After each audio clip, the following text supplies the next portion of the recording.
Okay, let's see. My last video was my most successful video, getting over 1,000 views, which is 50 times more than my previous most successful video with around 20. So I should capitalize off of this.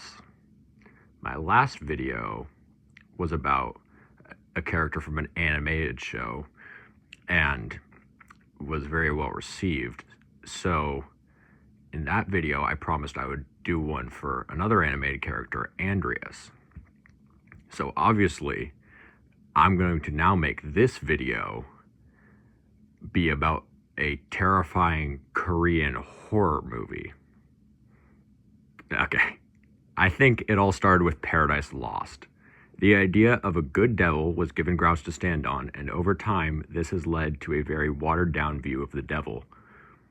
Bear with me, this will make sense in a few minutes.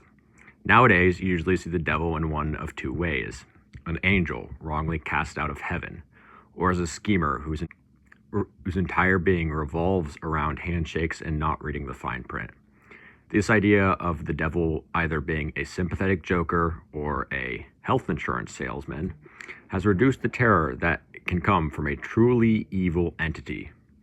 That's what we're here to talk about, not some goofy duck maker a la Has-Been Hotel, and not someone who offers orchestral paraphernalia to dudes named Johnny in exchange for their soul.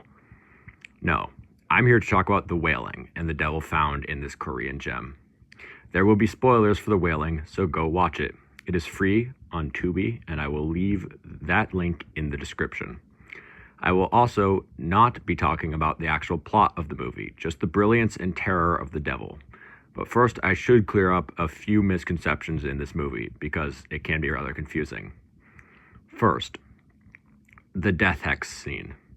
The death hex has no actual effect on any of the characters, except maybe it seems to aggravate the demon inside of the main character's daughter, but it does not hurt the devil or anyone else. Second, Jong-goo's sin can be a little confusing upon first viewing, especially if the twist of the movie has been spoiled for you like it was for me. Jong-goo, I'm sorry, I'm probably butchering that name. His sin was killing the Japanese man. Whatever the outcome of that act, the Japanese man was still technically innocent at the time.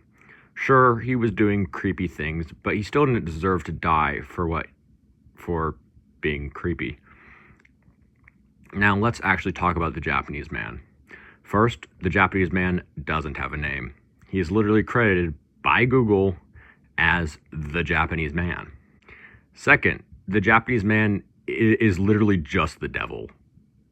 So let's talk about the devil. I'm going to go over the three most important parts of his character. First, his cruelty. Second, his skill and manipulation. And finally, why he is so terrifying. The Japanese man is literally the first thing you see when the movie starts. He's just chilling on a rock, doing some fishing. Actually, more accurately, he is baiting a hook. Similarly, the second time we see him, he's chilling on a rock, fishing.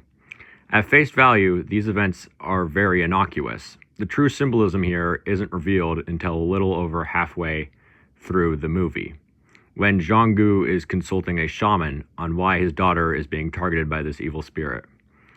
To which the shaman replies, "When you go fishing, do you know what you're going to catch? He's just fishing. Not even he knows what he's going to catch." When I heard this, or more accurately, when I read this, because shockingly, I'm not Korean and this show is in Korean, I was floored. Again, the common Hollywood notion is that the devil is this methodical entity that slowly erodes the morals of the most pure, or someone who only claims the most corrupt. So the notion of the devil being this directionless being that can go after anyone and everyone, even children who society has deemed as pseudo-paragons of purity and innocence, was very jarring. Furthermore, throughout the course of the movie, you see the devil just do some weird stuff for no other reason than the suffering of others. He raises the dead to go attack people. He eats deer carcasses in the woods and attacks people himself. He's even implied to have assaulted a woman. I'll talk about the final point when we get back to talking about the terror of the devil. But back to the random acts. He's not getting anything out of this. He's not even getting anything out of killing people. He's just, at least not to my knowledge, he's not getting souls or power or anything. He's just doing it because he's evil. At this point, you're probably thinking, yeah, of course he's evil. He's the devil. So what? Ha! That was a trap. Because if you had watched the movie like I told you to, you would know. Speaking of traps, let's talk about the sheer roller coaster of twistiness that the Japanese man took me on. In most shows, the devil, or any twist villain for that matter, is one of two things. One, so obviously evil that he might as well be twirling his handlebar mustache. Or two, trying so hard not to be suspicious that it makes me feel like I'm watching a Scooby-Doo episode. Wow, Jinkies, Scoob. It was Old Man Satan. Okay, I'm leaving that in. It made me happy. How good of a villain is the devil? Okay, let me break this down for you. Going into the movie, I had the twist spoiled to me. I knew the Japanese man was the villain, but as I was watching the movie, I genuinely began to doubt my own memory and root for the Japanese man. Sure, he does some creepy stuff, but up until like the last 15 minutes of the film, we never actually see him hurt anybody. Most of the stuff we know about him is just hearsay, and that combined with the shaman being the literal sketchiest character I have ever seen in any movie, period, really had me doubting whether this dude was evil or not. What really got me to disbelieve myself was the chase sequence.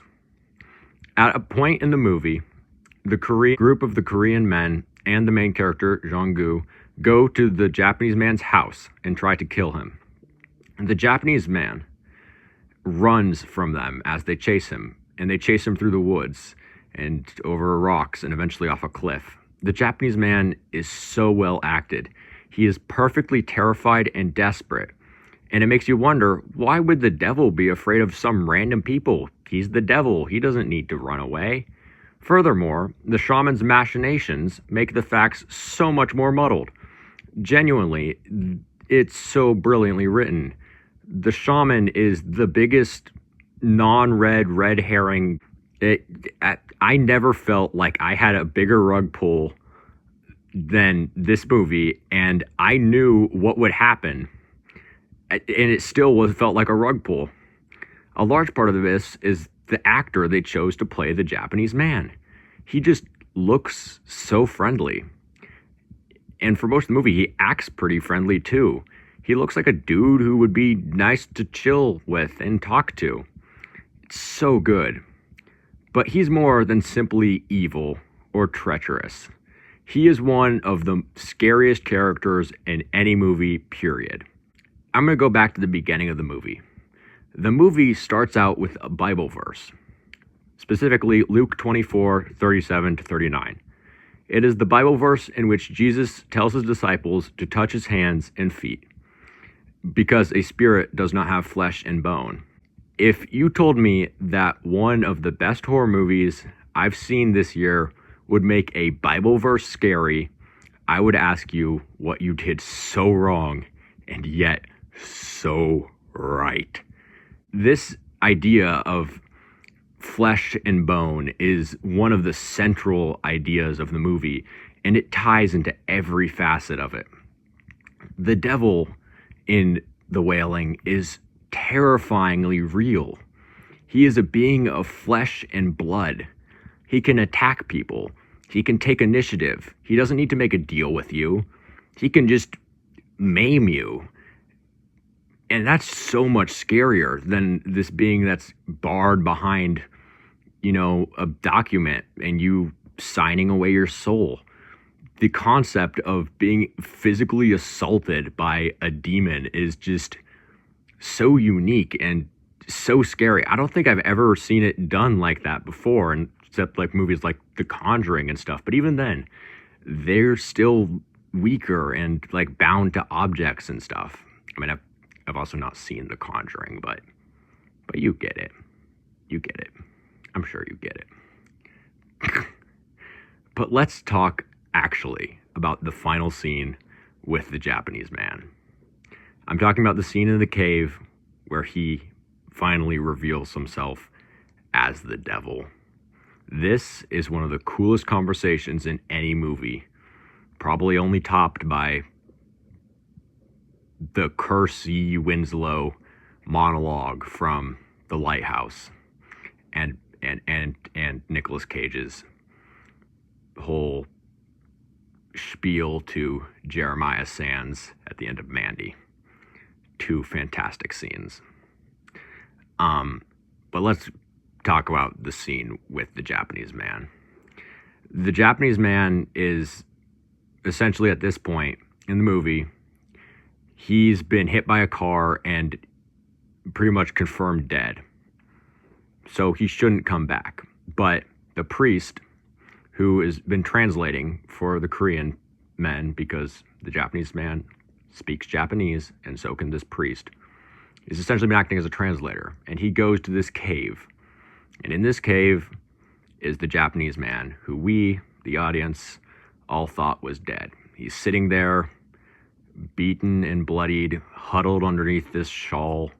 He looks very meek. However, behind him, there's this massive, like, altar to some demon or something. And you would think at this point, right away, the devil would kill this priest who walks into this cave where he's hiding. But he doesn't. Instead, they talk. And they engage in a battle of words. And the Japanese man is so eloquent here. He calls the priest out, saying that the priest, who claimed he would let the Japanese man go if he showed him his true form, was actually planning on killing the Japanese man, no matter what, because he brought this sickle with him. And he wasn't actually ever planning on letting the Japanese man go. He says, essentially, he's claiming the priest just came there to have his idea that the Japanese man was the devil affirmed. And at this point, I'm still holding out a glimmer of hope that the Japanese man isn't evil and isn't the devil. It just feels like it'd be too obvious. And then the Japanese man laughs and asks the priest, who said that he'd let the Japanese man go if he just showed him his true form, who said that the Japanese man would let the priest leave. And this is when we see this terrifying shift in the Japanese man's demeanor. His usually pretty expressionless face is now contorted in mocking spite, I guess would be the best way to put it. He then begins to cite Luke 24:37 through 39, as he slowly pulls out this Polaroid camera and takes a picture of the priest. Essentially, the Polaroid camera is what has been used to initiate this ritual that will end with the person getting possessed by a demon. And the flash of the Polaroid indicates a scene shift. And the next time we cut back to the devil and the priest, it's brilliantly shot because it doesn't show the devil straight away. It shows his hand, fiddling with like the little knobs and switches and stuff on this camera. And it's changed. We see that it's all gangly and clawed. And we now see his true form as he lifts the camera up to take another picture. He's this hideous, gnarled demon with flaming red eyes and ashy skin. He continues to say the words from the Bible, and it's so chilling as he says, "Why are you afraid? I am made of flesh and bone. I am no ghost." That's not the actual verse, paraphrasing. This scene single-handedly turned this movie into one of my favorite movies of the year. Truly, The Devil from the Wailing is only surpassed in quality in terms of horror movie villains by a literal chair and nothingness. I might make videos on those two sometime later. But that's all. I'll probably make the Taskmaster video next. That, or I'll try to derive the smallest sliver of comedy from talking about Andreas, who is, literally a perfect character. So I don't think I will. Thanks for the watch. Leave a comment or of what you want to see me review next, or don't. Please like and sub and do all the other YouTube shenanigans. I'm still blown away by the fact that my last video got over 1,000 views. That's crazy for me. I appreciate it so much. Seriously, have a great day and peace.